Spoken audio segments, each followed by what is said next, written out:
Hello, everyone, and welcome back to the Future is Bilingual podcast. I'm very excited to bring you this interview. I know it's been months between the last one and this one, and I do apologize for that little hiatus. Today's interviewee is Yoshito, who was on the podcast last April, and you can hear all about his journey becoming multilingual, how he's raising his children to be multilingual, and his profession as a language teacher. That's in the first episode, which is episode 35. Today, he and I are going to focus more on his new book. He's written 2 books. The first one was for multilingual parents, and the second book he decided to dedicate to children. So mostly like the 8 to 12 range, but he'll explain more about that. This book is the most unique thing I've ever heard. He's going to talk about where the motivation came from, how he's made like the design of it, how it's written, and how it allows children to actually write in it. So I'll let him explain all of that, and enjoy the episode. Hello, everyone, and welcome back to the Future is Bilingual podcast. My name is Heather, and my guest today is Yoshito. Yay! And Thank you for Yoshito's having me been back. on. Yes, Yoshito has been on. So if you had listened to episode 35, which came out in April 2021, you may already know Yoshito, but in case you don't, we're going to reintroduce him so that you don't have to go back, but I do highly suggest going back so you get a little bit more into his personal journey. But please tell us a little bit about yourself. So I'm half French, half Japanese. I grew up in France. And right now I'm a teacher. So I teach foreign languages, French and Spanish in a secondary school in London, in England. And I also have a company called Library for Multilinguals, where I try to create resources, so especially books, to help multilingual children. When did you create that company officially? And did it launch? I think a couple of months before we had the interview, so I think it was in February. No, it was a bit earlier than that. I can't remember. It So was about that. Yeah, early probably 2021, maybe late 2020. yeah. Okay. Yeah, Wonderful. beginning of 2021, yeah. And how is it going so far? I'm curious to know since it's been a while since we've chatted about everything. So it's going okay. It's still like my day job. So being a teacher is taking quite a lot of time. So it's difficult to juggle everything. But yeah, Yep. it's I think going our okay. listeners can Yeah. understand that. Having a job and then passions and then kids and then everybody has their things they juggle, right? We're all juggling something, but it's great. That's so wonderful. And I hope that it continues to get, more and more of your time so that there's more things being produced. But tell us maybe so far, what have you done with this company? Like what's been published? So I published my first book, which is The Parent's Guide to Raising Multiliterate Children. And we talked about it in the previous interview.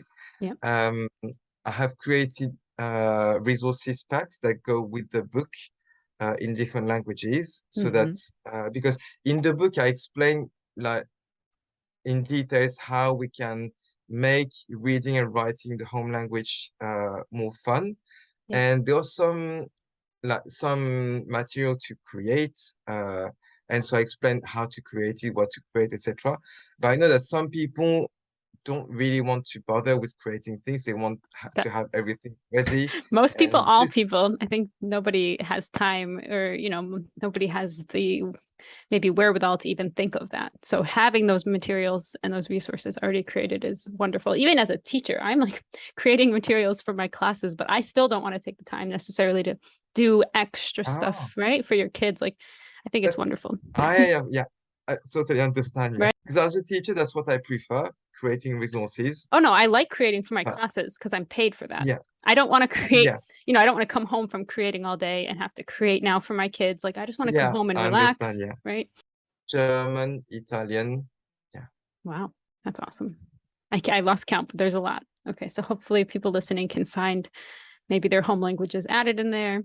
Also, people were helping you, right? So if someone says, oh, I wish my home language was added, they could work with you and create that resource pack. So if there are creative people out there that want to help, right? That's how the Italian resources pack was born, in a way. So it's not exactly that person who wanted it, but she was also interested for later on when her child would be able to read and write. Wonderful. Yeah. So she did it in advance. She had a smaller Yeah. child. Oh, that's so great. And she's helping so many others by working with you. So Yeah. that's wonderful. So that's for the first book. Now, what else has come out or is coming out? So now I'm working on another book, and this time it's for the children. So the first one was for parents. Oh, This yes. time is for children. Hmm. It's a graphic novel. So a graphic novel for multilingual children. And I say for multilingual children because Hero is a multilingual child.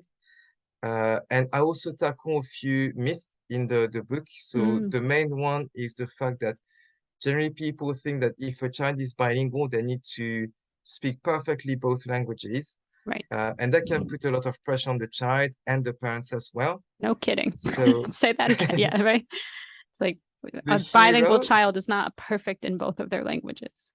yeah, Actually, yeah, nobody's perfect in any of their yeah. languages. Right? I mean, Even in even a our strongest monolingual. language, we're still Yeah. learning new words, But etc. we somehow have these high standards that you must be able to translate any word I give you. You must be able to say every single phrase, Yeah, and it doesn't work like that because things don't always yeah, translate. There's not always a perfect equivalent. So yeah, exactly, it's yeah. a lot. Yeah. That's great. So And how do you address that? Like things happen to this so main character and then yeah, so the main character is a girl called Anna, and she grew up bilingual, so speaking two languages. But as she grew up, she started speaking less and less her dad's language, hmm and she started to be less able to speak it. So yeah, she would still understand a few things, but not really speak it, which means that she started to distance herself from her family. yeah. Uh, and that's where we meet her in the book. So she's 14 years old and Oh, she doesn't really understand her family. So she isolates herself when she's spending her holidays with her dad's family. I see. And during that summer, she travels back in time mysteriously. Oh, this is And cool. I like it. when she arrives, so she meets her grandpa when he was 8 years old. Uh, and I'm not going to talk about all the things, Yeah, but don't give then us any spoilers. they are going to go on an adventure to save the grandpa's grandma, so the great great grandma of hmm the hero, who is dying, and they need to get something to save her. Interesting. And so there is a whole adventure to make it like a fun story for the Right. reader, and not to Interesting. be like, okay, being bilingual is this and that. I wanted to make it fun. And behind all that, there is like what it is to be bilingual. Hmm And also the other part of the book, I wanted the book to be really personalizable. So it's written in English. So it's for people living in English-speaking country. Or who It's in speak English, English. right? Yeah, and but who have another home language. hmm And so in the book, so the main character, Anna, only understands English. So when people speak English, she understands. When they speak the other language, she doesn't really understand. She understands a few words, like when we're losing a language, we can still Yeah. know how to say hello, thank you, etc. Uh, but Really then, common everyday expressions probably are still there. Common words. yeah. Hmm And so I did this first so it can be personalized so that if, for example, my son is reading with me, he can read it in French. So say in French what the people would be saying. Uh-huh. Uh, or if it's with my wife, it would be in Korean.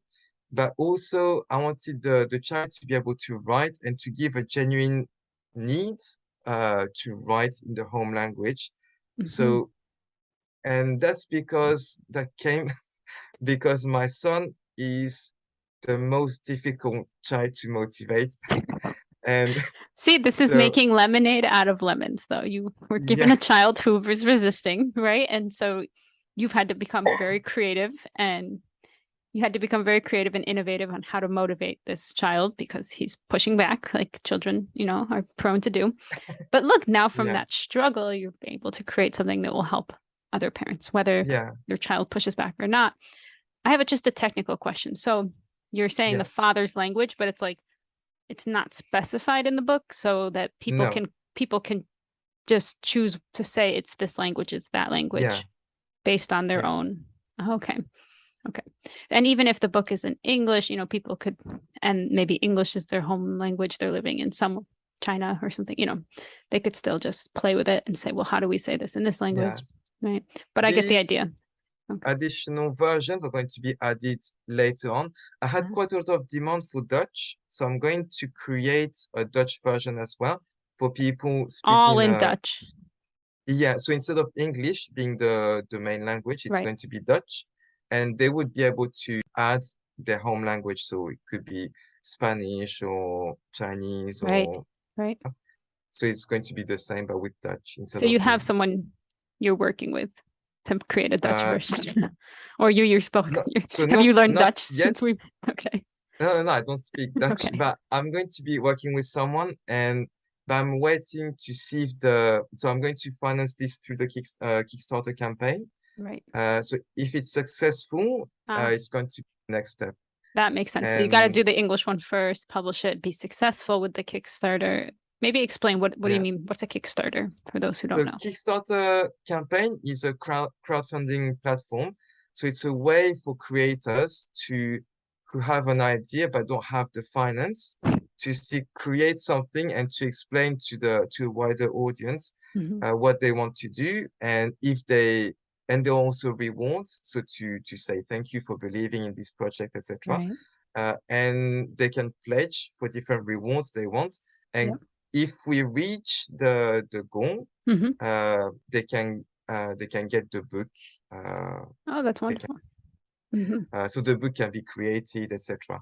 Hmm. So it's a all or nothing model, which means that if, for example, we reach the goal, I get the money to finish the illustrations, Right. publishing, etc. So But the if funds are based on what you need. Like you can't just pick a yeah, random sum. You have to pick the sum based on you've already done calculations of how much it'll yeah, cost to produce and okay, and yeah. print and ship and okay. Wow. And but if, for example, we don't reach it, people don't lose their money. It just stays on their bank account. I They just see. pay on the day it says it's successful. I see. I see. I see. So that's yeah. So it's a win. It's a win-win. People aren't going to lose Yeah. money, And also, funding an idea in case it doesn't go through. But if everybody does pledge enough, then it goes through, and you get what you ordered, so to speak. yeah. Wonderful. But it's And a little also bit scary for generating, you to have to be like, come it's a on, bit guys, scary. Yeah. we just need 100 or 1,000 or whatever more money It's, we're waiting on. That's it's quite a lot, yeah. And but so creators, and I have, so myself included, of course. we create a lot of rewards to so first to thank people, but also for them to see, okay, if I buy now, I'm going to get this and this and this An and this incentive. more than.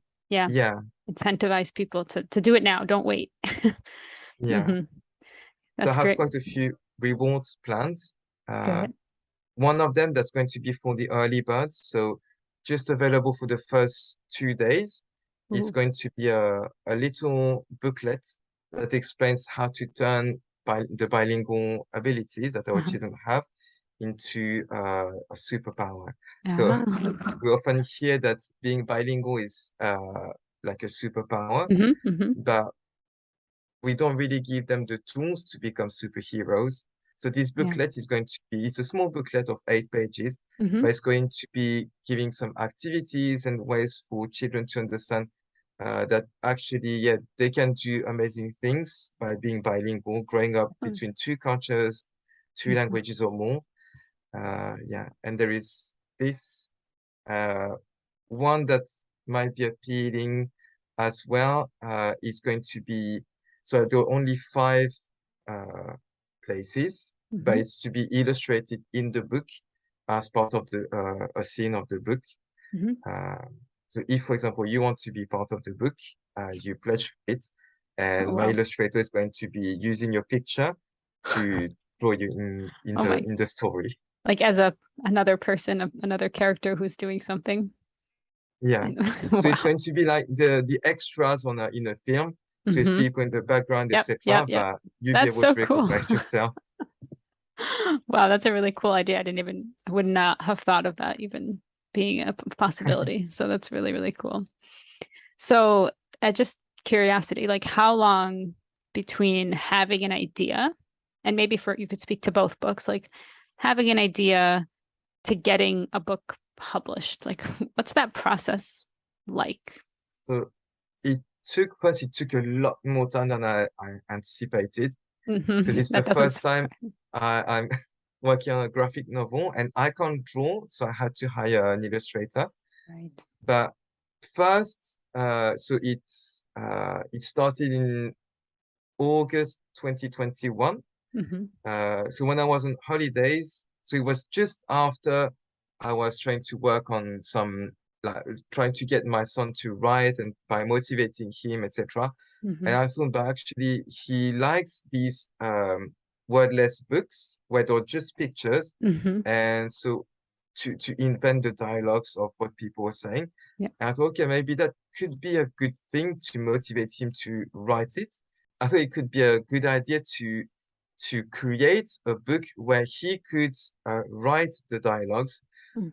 And because I wanted not to be just uh, like an empty book with speech bubbles, I wanted it to be more meaningful than that. Right. I added the multilingual aspect. Hmm. So with the multilingual hero and the barriers of the languages and all these things around. But the main idea was how can I get my son to want to write in his home languages? Hmm. And so then we went on holidays, camping with no internet or anything, Oh, with a very nice. beautiful landscape. And Hmm. I started having some ideas when I was driving to get there. Hmm. And the first draft was done is probably 3 days. That's it. Uh, yeah, but that's the Wow. first draft. But then after that, it took a lot of time to improve the story because I found that the story was okay, but not that engaging. It Hmm. was a bit dry. So I tried to change a few things. Uh, and also I read some books on how to write a great story. Uh-huh. So Specifically, how to this write a story for children, or just how to write a great how engaging to story? yeah how to create an engaging story. Hmm. Yeah, Also, so I'm going to yeah. interrupt you with lots of questions before I forget them.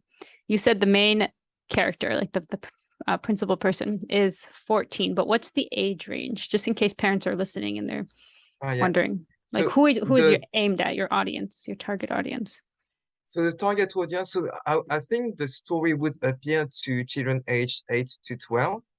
Um, and the ideal audience would be if you have a child, so it would be for a child who is learning to write, read and write, or who hasn't even started but who's going to start. Hmm. It could be a bit earlier, Right. but I would say if it's more than 12, maybe the story is not going to be that appealing or maybe a bit too simplistic. Hmm. Um, but maybe the challenge of writing could be appealing for them. Right. Depending on their But level. I would say the ideal audience would be 8 to 12 who is on the journey to become multiliterate. And So is being it able to read it. Yeah. is it readable without the whole writing in aspect? Like, could you just have the child say Yeah. what they would So write, and start with a younger kid who's 4 or 5 who could just tell you, and then when they yeah. get to 8, you could start having them write.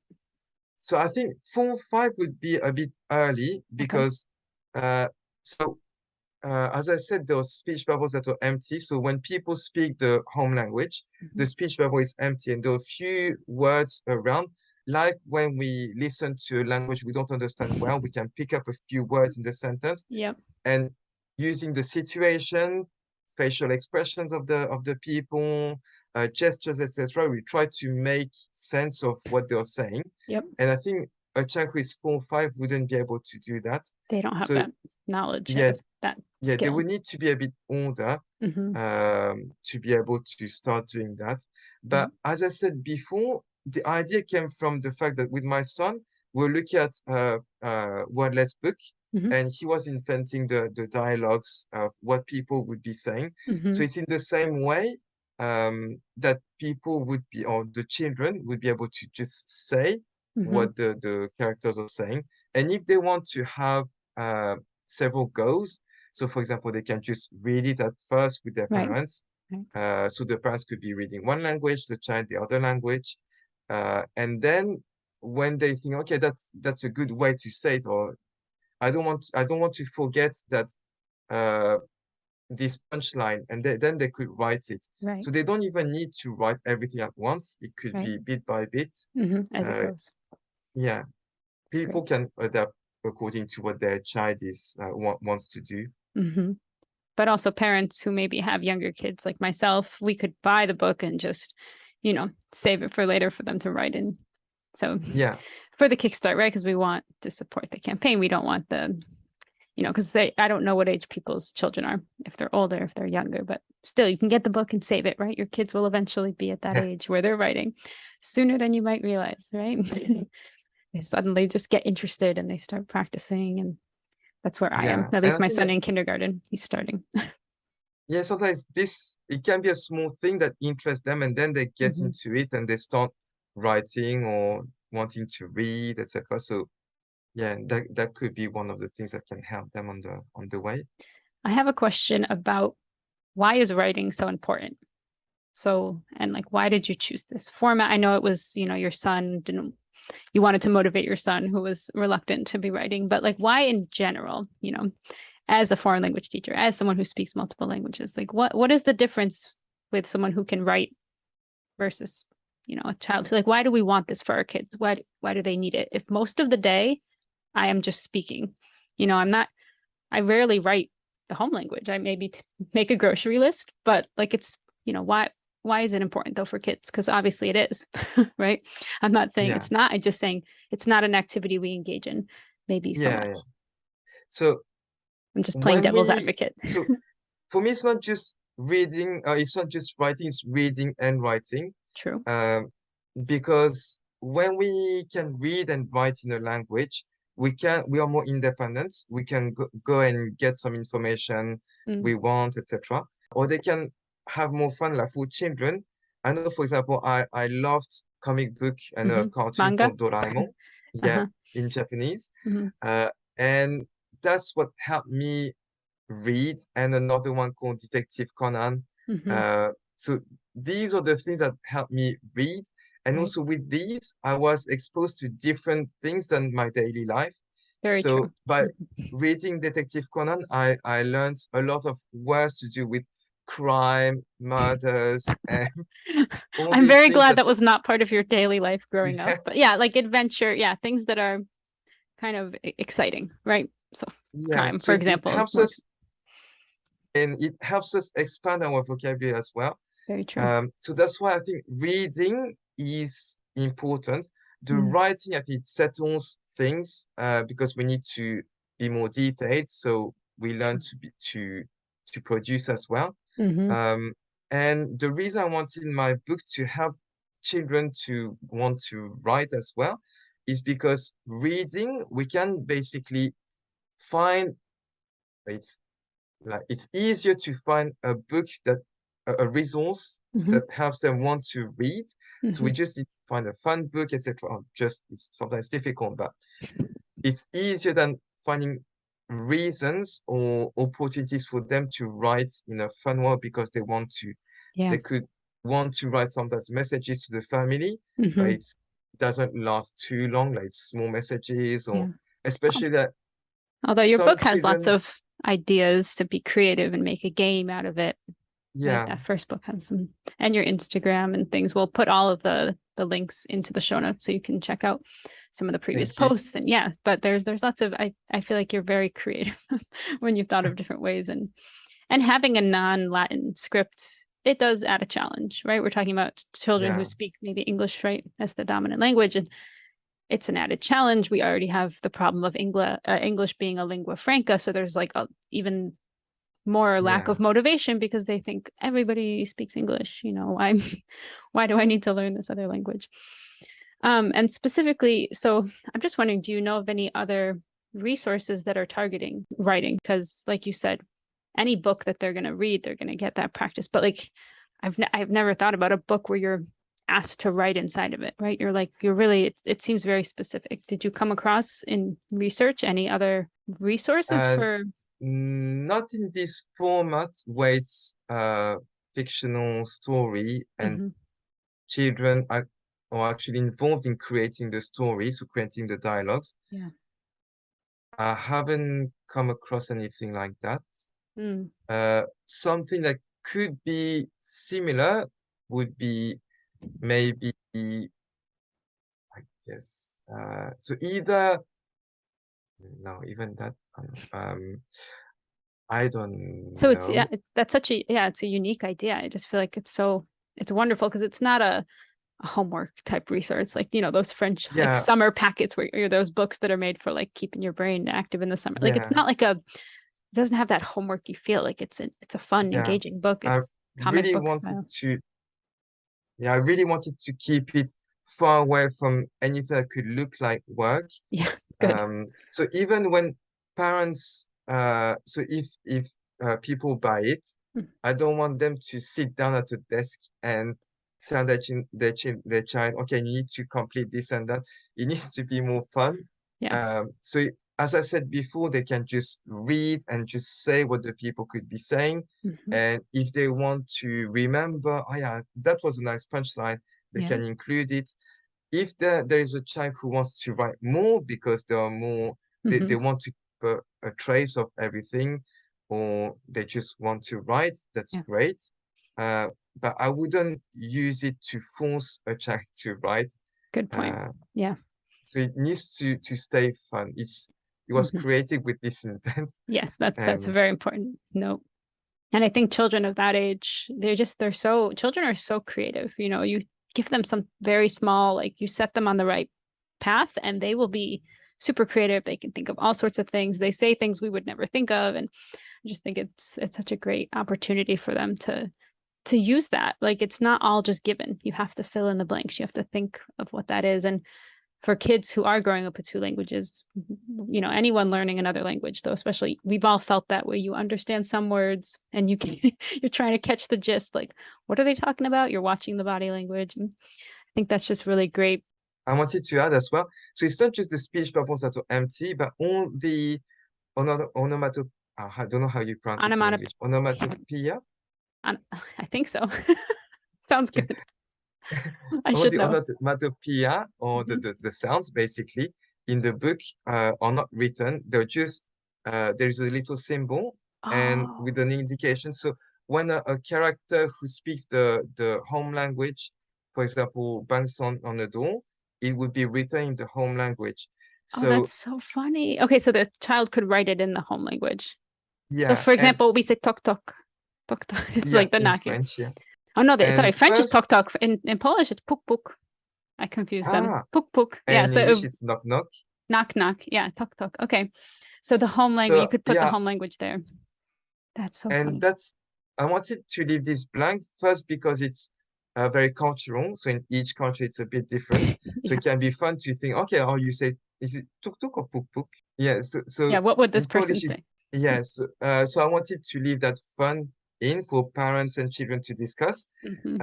But also because when those sounds written, generally it's a nice font with like if it's Right. a bomb exploding, like the letters show that it's Right. exploding, etc. So I wanted to keep that artistic touch, or to give that artistic, To the child. yeah, to the Because child. they know what a comic book looks like. They know what on the TV things look like, the way that those things would be written. They could make it more creative and draw and add. Is that what you're saying? Yeah, yeah. That's awesome. And so I think it was a nice way to get into the home language as well, the Yeah, culture. And it's also things that I think it's simple things that we remember really easily from another language when we learn true, a language, for example. true. Uh, yeah. And another part that they can personalize, I say it's more to do with the family and the culture. There are parts of the images sometimes that are erased. Uh-huh. And so, for example, right at the beginning of the book, there is a shelf in the grandparents' house, Hmm. and there is one of the shelves that's like erased. It's Hmm. for the child to complete with what the kind of objects their parents leave on the shelves at home. So it's a Wow. discussion as well with how it is in their grandparents' house, and What kind of yeah, so things to you're put it, seeing? It's visual too. It's not just the written. Wow. yeah, You really thought a lot about this. I'm so impressed, just like yeah, the levels of depth that you've thought through of how to make it fun, how to make it interactive. I think it's so important. And I think as teachers, we're in that vein now of people need to yeah, be active in class. It's not just a passive listening to the yeah, teacher. So it's the same idea, you're using that same idea of, yeah, activate, actually having people produce is so important. It's not just receptive. So that brings me to the receptive bilingual. Can you yeah. explain a little bit what does it mean to be a receptive bilingual? So it's a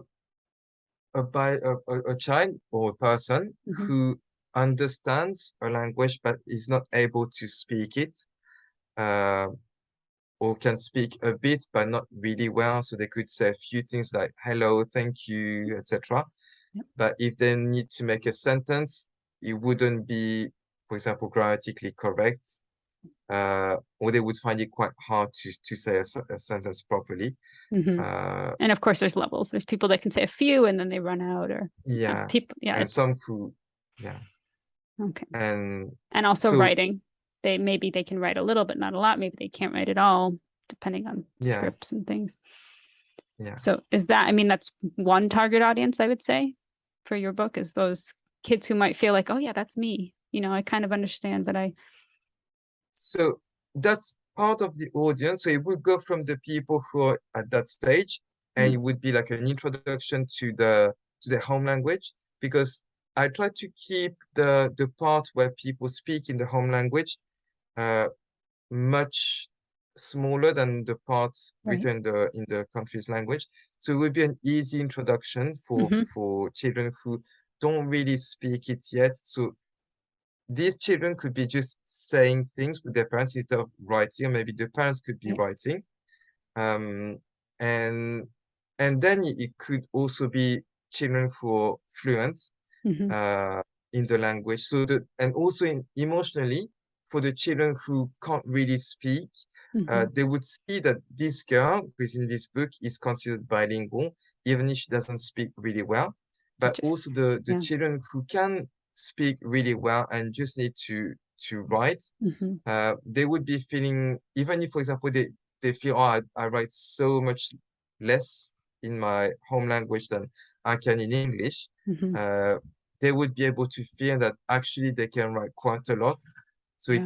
I try to present a hero like that who would make the reader feel empowered of Hmm. how they are themselves. And yeah, it touches on this very closed idea of what a bilingual is. Like society is like a bilingual person is, regardless of age, they need to be perfect in both their languages. If they're four, they need to speak equally well English in their home language. And no, I mean, Yeah, none of us are finished learning anything at any yeah, point, right? So you're bilingual if you can just understand. You're bilingual if you speak fluently. You're bilingual if you read, write, speak, all the skills. And even, yeah, like even if it's very limited skills, you're still bilingual because you're still growing up with those two languages. So I think it's so important to touch on that we need to broaden our acceptance of what a bilingual is.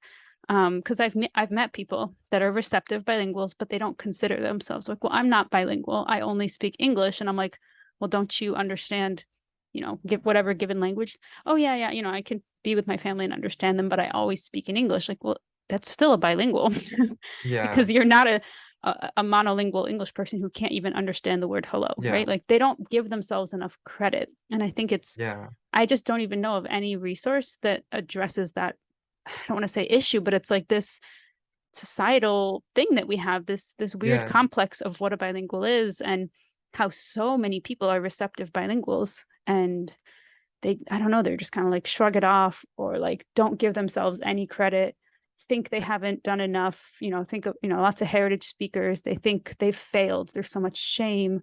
yeah, There's so many like issues because it's so personal and it's like fitting into your culture. I think you mentioned how the girl doesn't feel like she can fit in with her father's family, or she feels kind of like left out or not understanding. And it's a complex issue for sure. So I don't know of any other resource though that tries to mitigate what's happening with like, when it doesn't all go perfectly well when you're raising bilingual Yeah, kids, because guess what? Most of the time it's not. Like there's going to be ebbs and flows, and your kids are going to speak better at some point, and then they're going to lose interest, and they're going to be more interested in friends or something, right? So it's never this like perfect path of like just moving up and up and up and better and better and better every day. Like I can't think of any person's bilingual journey that went so perfectly.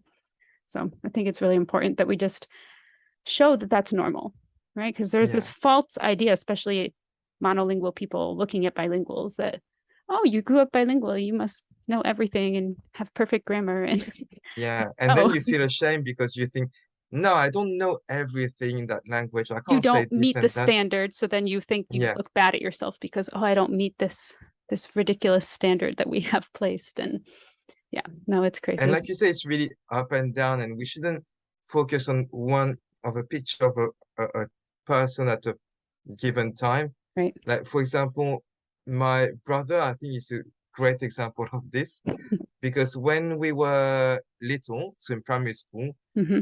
we were both going to a Japanese Saturday school. Hmm. And then in secondary school, we went to an international school where we had lessons in Japanese as well. Cool. And but by, I think when he was 13, 14, he started being really tired of it.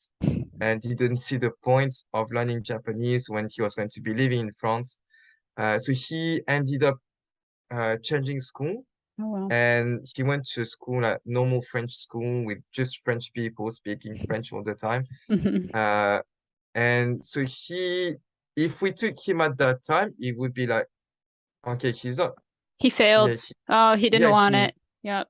Just write him off. he gave up on his bilingual potential, etc. Yep. Yep. But then later on at university, he was a lot into Buddhism, Mm, and this brought him back, this mentality yep. brought him back into the Japanese culture, and then he started to be more interested in reading, like Hmm. knowing to read and write. And now he's doing a PhD in French and Japanese, so Oh, it's quite high level. I would say, Uh, yeah. and he speaks a lot better than me, even if I carried on like that. Without, yeah, But and you had two different paths, and even so, like, and even at two different levels, but you're still both bilingual. And like, we shouldn't be even measuring that to be like, well, this is better. This is what, like, why do we have to yeah, categorize?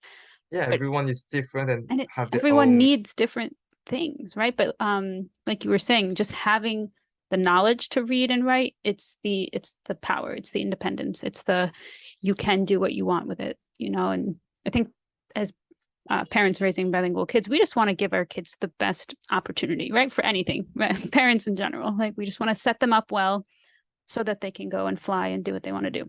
So it's like giving them the knowledge of reading and writing. It just gives them more opportunity, right? So, Yeah, and you don't know. We don't know at this point what they will do, but at least they can choose. They can choose to read yeah, it and write. And especially in your household and other households that have a different script, it's like it's just an added challenge, which could make your child pull back and say, but I can't even read, or I don't even know the letters. And so it's important for all of us though. So it's so great. All right. Any last things that we didn't touch on?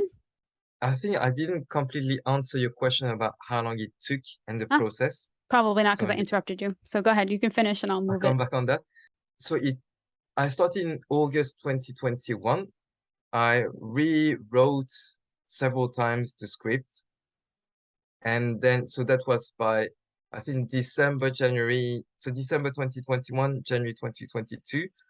I think that's when I was about finished. And then I decided uh, oh yeah, I needed to hire an illustrator. And I thought it's really difficult to explain my vision to someone. So Mm-hmm. I thought, okay, it's better if I draw a script. Not a script. I sketched out all the everything. So it Okay. took me 3 months or something because I can't draw. So it took a lot of time. Wow. Yeah, And that's difficult. That's a very challenging just to get you have a very specific idea in your head, and you want it to look a certain way. I can't even imagine trying to, Yeah. it's like explaining to somebody. It's just easier to do it yourself. But again, it's, yeah, if it's not your Then talent. if I did it myself, it wouldn't be something that people would want to buy. Yeah, no, I get it.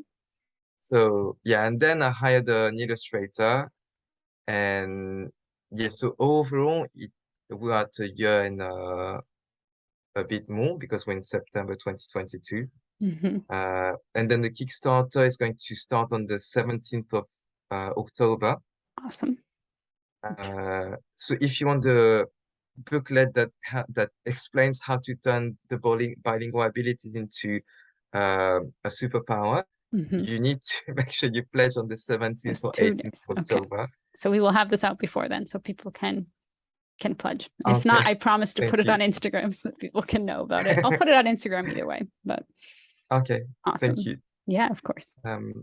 Yeah, and then so once I get all the funds, my illustrator is going to carry on. So she illustrated the first third of the book, Oh. because I couldn't afford more. Yep. I was gonna say But there's so many layers to like it's just I can't imagine like the organization of all these steps because this has to happen in order for this to happen, in order for this. Like everything's interconnected. And of course money is involved in things like this because it takes time and it takes resources. And yeah, it's a lot more than people realize. People see a book on the shelf and think, yeah, great, okay. But yeah, because one thing that I'm really grateful about is so once I had sketched out everything, Um, I sketched it out as well because I wanted to get feedback from people before I get an illustrator to illustrate it and then change my mind because yeah, that would have costed more money. very good point. But so I had some beta readers who went through it and Hmm. told me, okay, this point is not really clear. I don't understand why this is happening. Hmm. So then I took the feedback in. I changed a few places again. Then I hired the illustrator. Hmm. Oh no, before that, I hired a editor to Yeah. improve the dialogues, etc. And it really goes a lot more smoothly Hmm. when you read everything. So Yeah. I'm really grateful for her.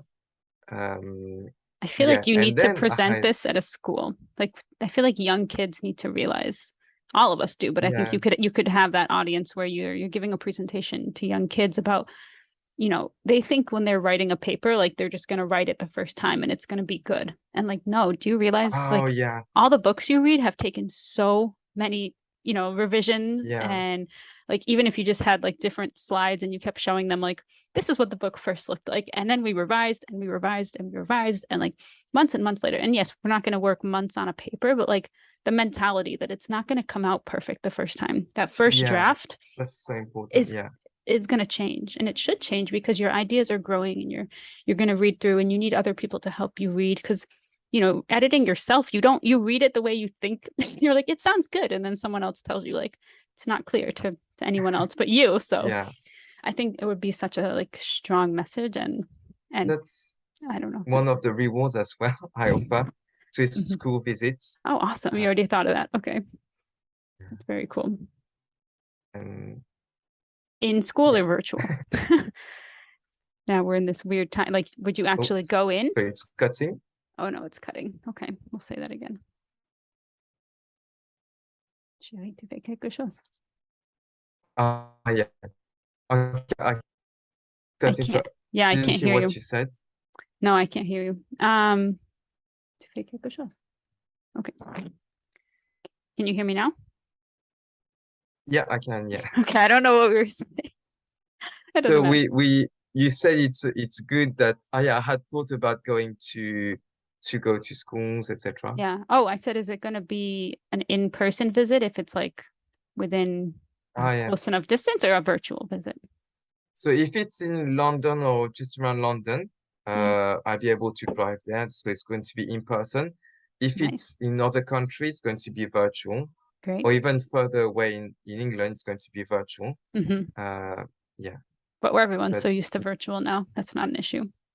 So wonderful. Well, thank you. Thank you so much for telling us about it. And I really had no idea what this second book was even going to look like. So I feel like you've opened my eyes to so many cool things that I just wasn't expecting, which is, Thank you. And I'm thank you for impressed. having me. I'm impressed the way that it all came about, and like even just the ideas that you came up with, the speech bubbles and having them write it in. And I'm just like, wow, it's so cool. And I feel like, I hope you make some more resources and things for, you did the one for parents, now you got the one for kids, and just keep going because we need Yeah. more resources.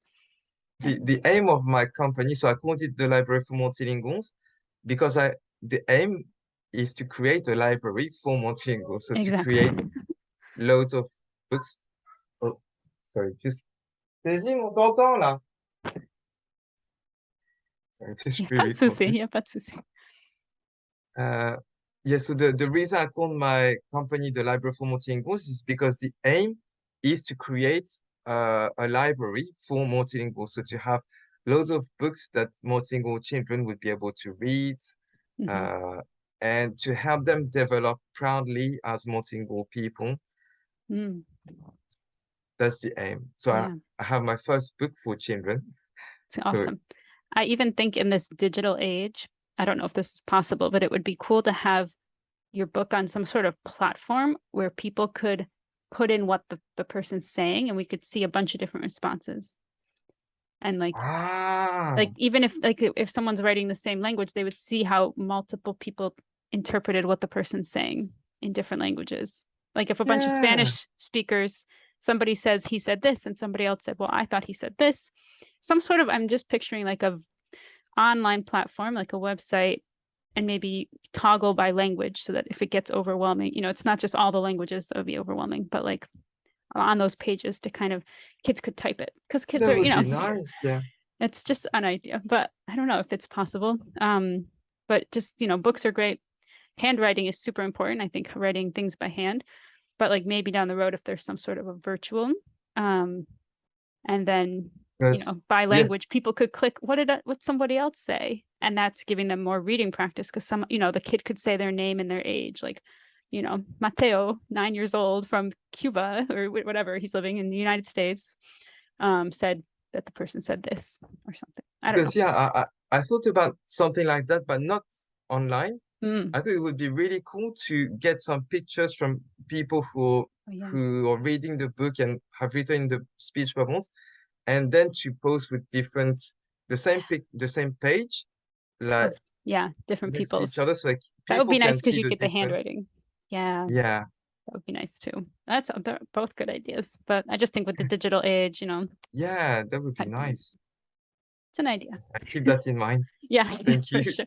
Well, thank you so much. It's really a pleasure. And don't be a stranger to the podcast. If you have any more things that you're working on, let us know because we want to know. Okay, Right. thank you very much. And we'll put all the links. We'll get all those links in there so that you can see what Yoshito's up to. You can get his first book, get his second book, pledge on the Kickstarter so that we all get our second books, please, myself included.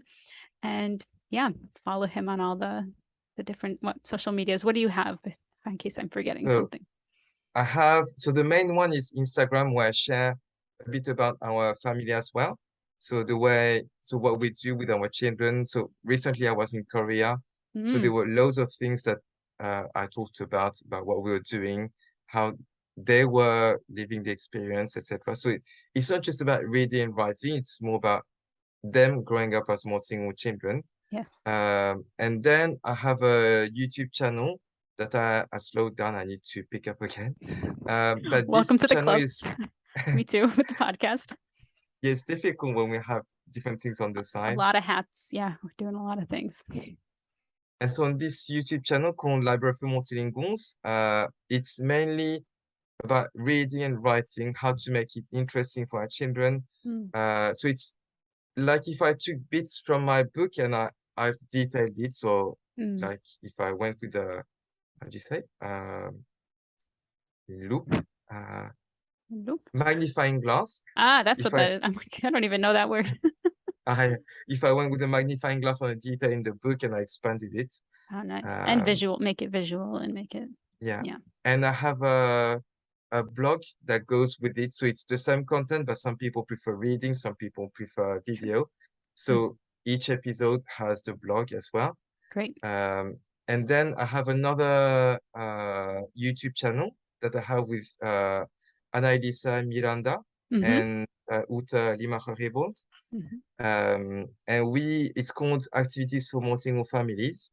So here we take an activity, we base each episode on an activity and how it can help multilingual children to develop different skills. That's so there is useful. reading, writing, and speaking. Oh, so many things to post into this show notes. So 2 YouTube channels, website, Instagram. I have a previous episode with you we'll post. I mean, we're gonna load you guys up and give you lots of content to listen to and read and utilize and buy things. And yeah, lots of good stuff. Thank Wonderful. you very much.